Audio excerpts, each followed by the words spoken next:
Hello, hello! My name is Callista, and welcome back to the infectious madness of Dr. Dekker. In the last episode, we got all of our patients to green, which means we can continue on. Let's do this. Yes, I am.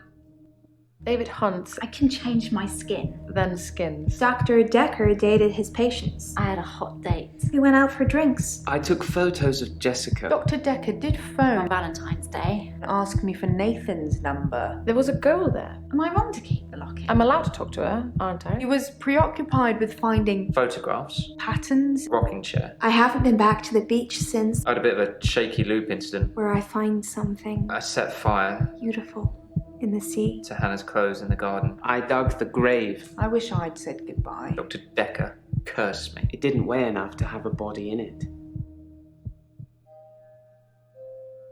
Oh, Doctor, you surprised me. Reminds me of Officer Yates. Did I ever mention I had a special friend in the police force? Nah, it's not something you drop politely into a conversation. He's been doing some digging and he's found a couple things. There's a crime scene report that goes into all the gory details and another report that's about a patient you're seeing today, Claire. I'll put them both on the desk for you. And thanks for the grief counselling, by the way. It's really been helping, you know, I'm so glad you're here. Act 3. Spiked.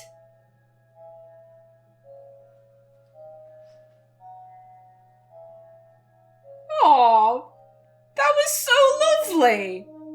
I like Jaya. I hope Jaya isn't the killer. I'll take anyone being the killer, but not Jaya. I like her. Oh, okay. Wow, I saw that. Okay. Yeah, I've read that. The arrest report says Claire killed David. I've underlined some things to ask her about. I wonder if Bryce buried David, what happened with Ben, ask patients about the paper spike. Too much to do today. Oh my god. Oh my god, there's so much to look at and I love it. Okay. Crime scene report summary. Case number 221-1084. Date 14th of February 2017. Title, Doctor. First name has been left blank. Last name, Dekker. Why does no one know Dr. Dekker's first name? Does he not have a passport or something? Surely it would be on his doctorate. On his Cambridge degree. You know, like this degree has been given to whatever your name is, Dekker. Okay, on to the actual thing though. Position of victim. The victim was located in his office, seated on a chair behind the desk, soaked in blood with an obvious chest wound. Possible murder weapons, paper spike, desk accessory, 150 millimeters long, protruding from the approximate region of the victim's heart. Coroner's initial findings, time of death, estimated from liver temperature measurements to be between 8:30 and 10:30 p.m. on the 14th of February 2017. Note that the victim's body was reportedly discovered at 10:20 p.m. on 14th of February 2017. Cause of death, exsanguination due to punctuation of the left anterior descending coronary artery. Death would have occurred within minutes. It would have occurred within minutes of the attack, so it was a quick death. So Ben could have killed him. If the estimated death is between 8:30 and 10:30 and Ben discovered the body at 10:20, then potentially Ben could have just been like, "Hi, Dr. Dekker," stab, "Oh no, I found a body." I don't think that's what happened, you know, because we haven't seen Ben, and there has been no sign of Ben coming in to have a chat with us, so yeah, I don't think that's the case, but it could have been. That could have been the case. Okay. I find one, the fact that he was sat, that implies... How do I put this? If you're about to get stabbed, like, you're going to struggle with your attacker. But the fact that Dr. Dekker was, sat quite calmly, one, that implies it was someone that Dr. Dekker knew. Two, it implies that it was someone that Dr. Dekker trusted. Because he was behind his desk, seated on a chair behind the desk. So this person would have had to come right up close to him, and Dekker didn't move away. He didn't try and there's no sign of any defensive wounds. It's not like there were cuts on his arms and also the puncture mark in his chest, which would imply, I'm fighting for my life, I'm fighting for my life, oh shit, I've been stabbed. The fact that there's just the one... Oh, that's interesting. I wish we could read the entire thing. That's so sad. Claire's arrest report. Okay, witness statement restricted. Statement of Christian Weber, police officer 7691. To the best of my knowledge, this statement is true. I understand I may be prosecuted if I have stated anything that I know to be untrue. Signed, C. Weber, date 9th of November. At 40 minutes past 8, so at 20 to 9 hours on Tuesday the 8th of November, myself and PC 9725 Holt responded to a call received from a neighbour of the Bower House, Western Park Avenue, concerning a reported disturbance. We arrived at the address and knocked on the front door, but there was no reply. We then examined the rear of the property and gained entry through insecure patio doors. We entered the property through this door, and I announced myself by shouting "Police," but did not hear any response. We searched the premises. Upon entering the dining room, I saw a female seated next to a man who was lying on the ground. The man did not appear to be conscious. Both persons were drenched in blood, and there was a substantial amount of blood on the carpet, walls, and furniture. I noted what appeared to be a steak knife on the floor, which was also covered in blood. At this point, I asked the woman to put her hands on her head, which she did. PC Holt secured the female while I checked the man for signs. I'm sorry if I'm stumbling over my words today. I apologize. You know what? I'm going to take a quick drink to lubricate my throat. My throat's been kind of scratchy lately. I'm not entirely sure why. Too much speaking, probably. Okay, where were we? At this point, I asked the woman to put her hands on her head, which she did. PC Holt secured the female while I checked the man for signs of life, but found none. I asked the woman her name, and she identified herself to me as Claire Castleford.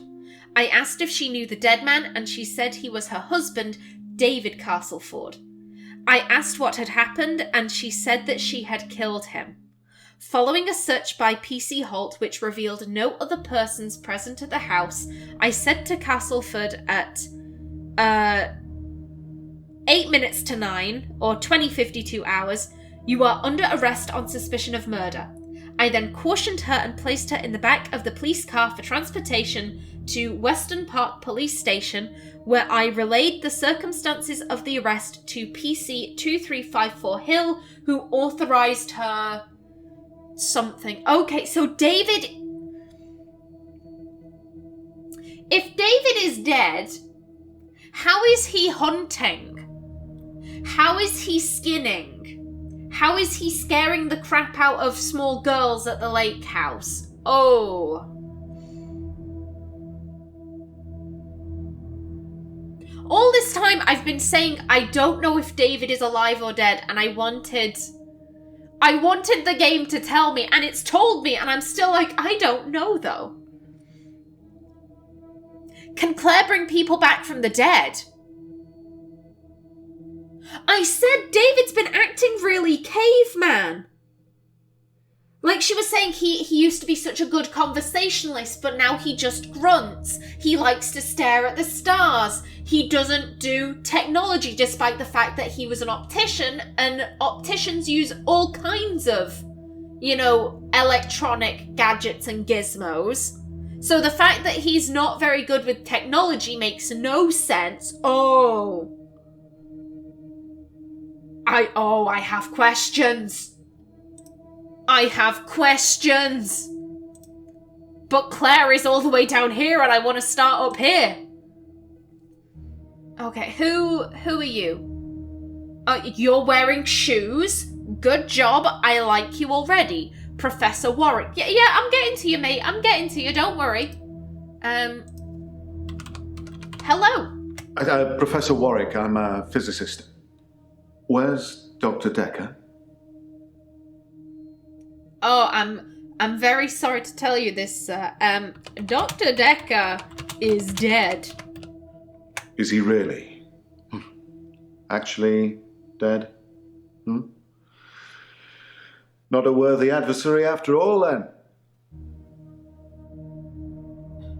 I like how he said that, because it was like he was expecting Dekker to be in a cupboard and jump out like, hey, got ya. Okay, you can leave now, friendo. I'll do the interviews. Not a worthy adversary. Worthy adversary. Have I spelt that correctly? I think I have. Dr. Dekker challenged me. He tried to use my theories against me. Quantum theories. The person I'm playing may have a Cambridge degree. I do not, and I don't do physics. Physics was a weak subject of mine. I was okay with biology. I was very good with a microscope. Like, really good. I could get some really nice slides of cells and stuff from, like, plants. Chemistry... and then with physics, I was piss poor at it. I didn't understand it at all. What I can't spell, quantum. Is that how you spell? That looks about right.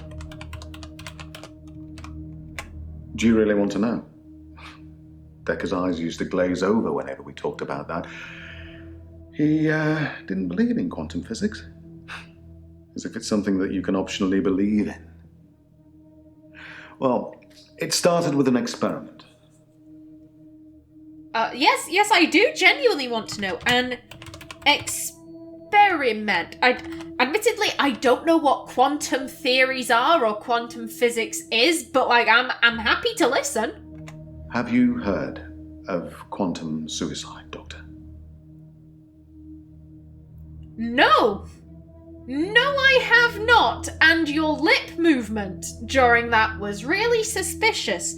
No, I haven't. Oh god, I was doing so well with not pressing the caps lock button.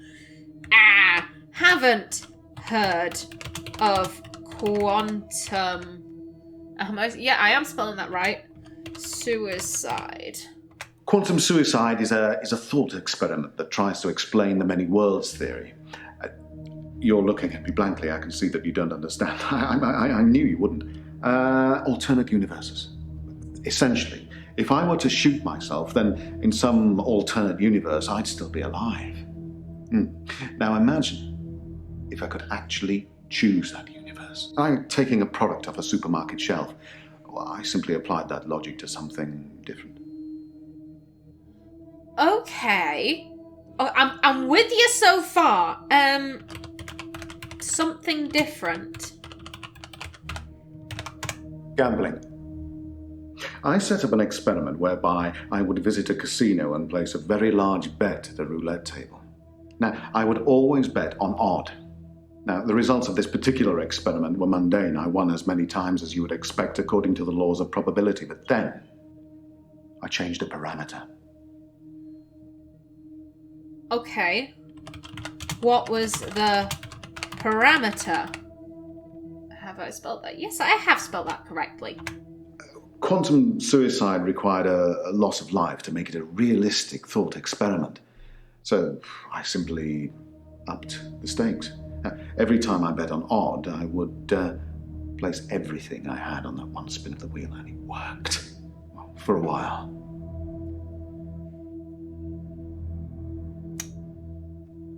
I'm gonna stick with this for the moment. I'm very concerned with for a while.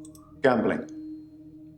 I set up an experiment whereby I would visit a casino and place a very large bet at a roulette table. Now, I would always bet on odd. Now, the results of this particular experiment were mundane. I won as many times as you would expect according to the laws of probability, but then I changed a parameter. Gambling. Why not gambling? My wife Vanessa left me for a neurosurgeon. Do you know, she emptied our entire combined wealth into her barrister's wallet. I needed more money. Physics provided me with a solution.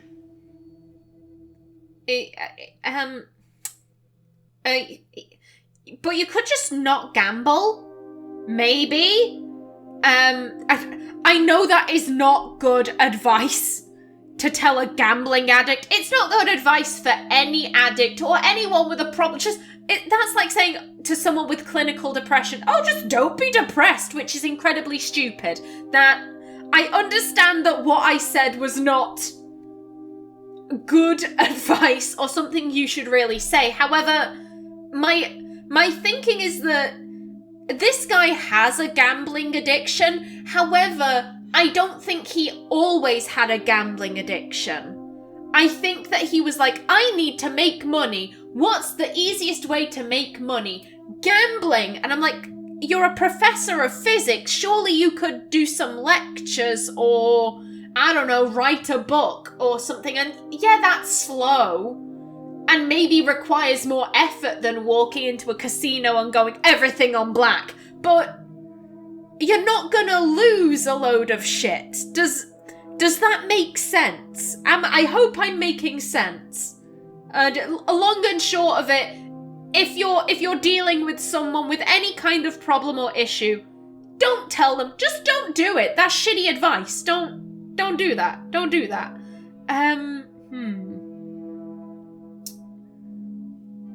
Oh, let's see. What's happening? What's happening? Was Jaya offering coffee or something? You were like, actually, I would like a coffee. Oh, she's gone. She's gone. For a while. Dr. Dekker killed it, and I can't get it back. Dekker killed it? Are you sure that question's for me? Yes, I am sure. What did Dekker kill? Well, my theory, quantum gambling. If the stakes are high enough, you will win every time by simply shifting your consciousness into that branch that wins. It's tricky, but it can be done. Dr. Dekker didn't like that. He saw me becoming rich and powerful, and he hated that. That's why he proffered the hangman's paradox. Okay. What's the hanged man's paradox? I haven't heard of that one. Well, imagine a judge sentences you to death. Now, it will be Monday or Tuesday next week, but it will be a surprise. Well, which day do you think you'll be executed? Okay. I'm going to be executed on either Monday or Tuesday, but it's going to be a surprise.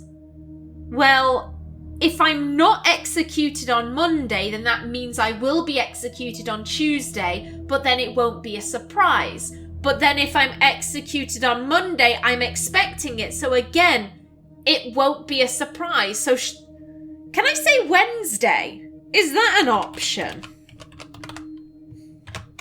Do you know, you remind me of Dr. Dekker. He always used to ask me questions I didn't know the answer to. Okay, yeah. If you're not executed on Monday, then you'll be expecting it on Tuesday, so it won't be a surprise. But if you're executed on Monday, then you'll have been expecting it over the weekend, so it's... Neither one of them will be a surprise. I'll go Monday. Well, Monday does seem likely, yes. Because if you're still alive on Monday at midnight, then Tuesday won't be a surprise.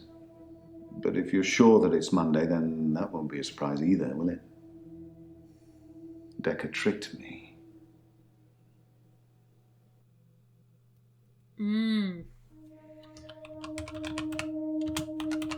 Dekker tricked you.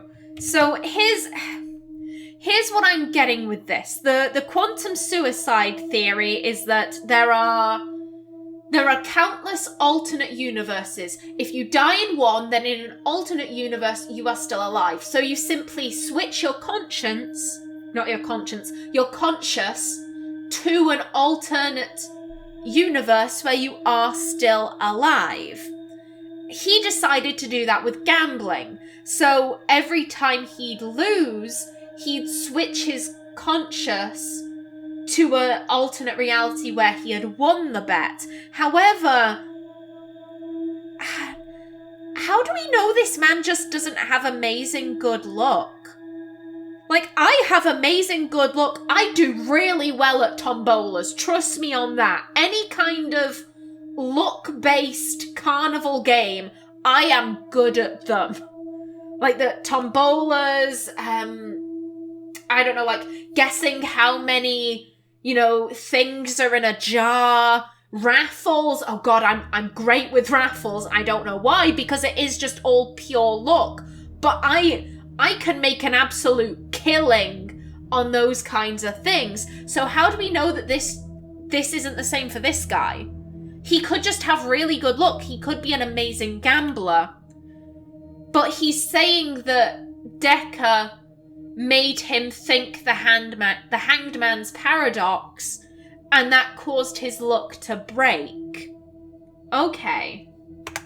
He told me that sometime in the future I would lose a bet, that I would lose all of my money. Now, this didn't seem likely because I had quantum gambling on my side and it was working. But he unnerved me. He made me doubt myself. And then it happened. Recently, I lost everything that I'd managed to build up since Vanessa left me. That's also the other thing I'm getting, is that he's clearly a gambling addict now. I don't think he started off as one. I think he was just like, I'ma just make my money back. But gambling is very addictive. It's the rush of endorphins you get when you win big. It encourages you to gamble more, and as I said, I think it would have just been better for him to write a thesis or do some lectures. Maybe, I don't know, maybe like teach university students on the side. That kind of thing. Offer private tutoring sessions. It's not a lot of money, but it's steady, and you're not gonna lose it all if you pick the wrong number on the roulette table. Tell me about your wife. We were married for 14 years, 7 months and 3 days. Vanessa couldn't have children, at least that's what she told me. She grounded me in reality. I'm not complaining. It's probably what I needed. But part of me always thought that one day I'd achieve immortality through science and we'd be... It wasn't to be, though. And we'd be happy, maybe. I find that interesting, that she grounded me in reality. And it's probably what I needed. And then she leaves him, and he becomes obsessed with quantum gambling. Which is, as far as theories go, it's very out there. I'm swapping my conscience with conscious. I'm gonna keep making that mistake. I apologize. I am swapping bodies with alternate realities so I keep winning. Is a very out there theory. I get the feeling this guy has illusions of grandeur. You know, that I'd achieve immortality through science. And Vanessa was maybe a lot more like, yeah, I just want to get the housework done and maybe go to Tesco and see my mum and just live an ordinary life. Okay, thanks, bye. And, did it bother you that you couldn't have children? Yeah, why would Dekker hate you for becoming rich and powerful? Honestly? Well, I think he feared quantum physics. He didn't like things being explained in terms of science. Almost as if he'd have preferred chaos. I'm inclined to agree with that. Dekker seems very chaotic from everything I've heard about him. He seems like an agent of chaos.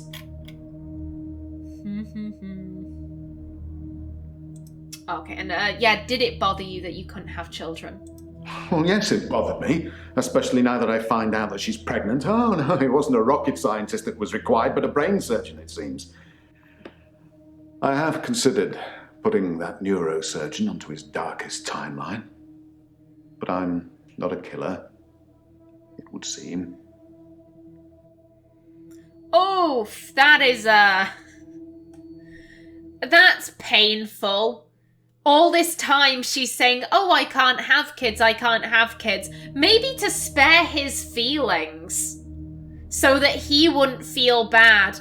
She leaves him. Either because she was kind of like, you know what, I'm sick and tired of grounding you. I'm sick and tired of keep having to, say, no, let's not achieve immortality through science. Let's pay our taxes and do other normal shit. Or maybe she just decided, you know what, I actually do want to have kids. This guy can't have kids. And all this time, I have been bearing that burden so as to spare his feelings. And I don't want to have to deal with that. And I do agree, she shouldn't have to deal with that. Maybe you should have told him that he was, I don't want to say the problem, because again, that is extraordinarily harsh, but he was the one who couldn't have kids, not her. But the fact that he could say, down to the day, how long they had been married, that it implies obsessive tendencies to me. Okay, where are we going from here?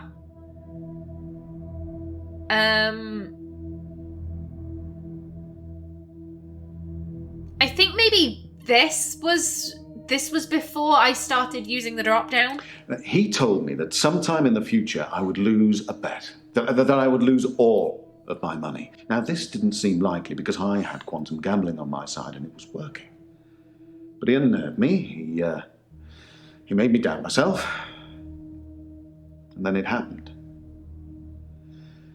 Recently, I lost everything that I'd managed to build up since Vanessa left me. Okay. You lost everything? Maybe if you asked me that in a parallel universe, I actually know the answer. Okay, fair dues. I'll just use the drop down. Oh, what were you doing on Valentine's night? Hey, I forgot about that. Thank you, game. I was at a fundraiser for a charity called Mind Stretch Outreach. Don't know how I got roped into that, I can't remember. But it was full of very clever children with bizarre outlooks on life. And Jaya. It was Jaya who asked me to go. Oh my. Mind Stretch Outreach. Everyone's involved. Mind Stretch Outreach. It's full of poor kids with very capable minds. I did give them a talk on quantum tunneling once, and they loved it. Not sure it'll put dinner on the table for any of them, though.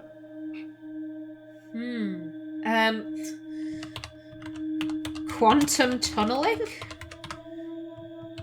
Oh, you're going to have to Google that, Doctor, I'm afraid. I'm not a walking Wikipedia. I'd love to tell you, but I am paying you by the hour. Maybe look up Schrodinger's cat whilst you're there. Excuse me, I know what Schrodinger's cat is. The cat is either in the box or it's not in the box. Shit, maybe I don't know what Schrodinger's cat is. I don't do physics. I steer clear of that. Bizarre outlooks. Is that how you spell bizarre? You know what? I'm just gonna rewatch this. I was at a fundraiser for a charity called Mind Stretch Outreach. Don't know how I got roped into that. I can't remember. But it was full of very clever children with bizarre outlooks on life. And Jaya. It was Jaya who asked me to go. Okay. Jaya asked you to go? Oh, she's Dr. Dekker's lovely assistant. I imagine she's your lovely assistant now. Yeah, she always smiles and makes me a cup of tea before a session. That smile. Which reminds me, my session. Can we talk about my problem now? Someone's got a crush.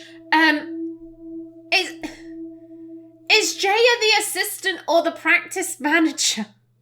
Assistants don't typically hire the psychiatrists. That's what a practice manager does. Yet she's also making cups of tea and working the reception desk. Maybe she's like an assistant / practice manager. If this is a really small practice and they maybe only have like one patient in at a time, then maybe you could put the role of assistant and practice manager into one. Maybe. I don't know. I'm guessing that's what they're getting at. Okie doke. Well, we will talk about your problem, Professor Warwick, in the next episode because I am out of time for this one. So, until then, please remember to like if you enjoyed, leave a comment below, and if you wanted to subscribe, it would be very much appreciated. I've been Callista. Thanks for watching and see you in the next episode.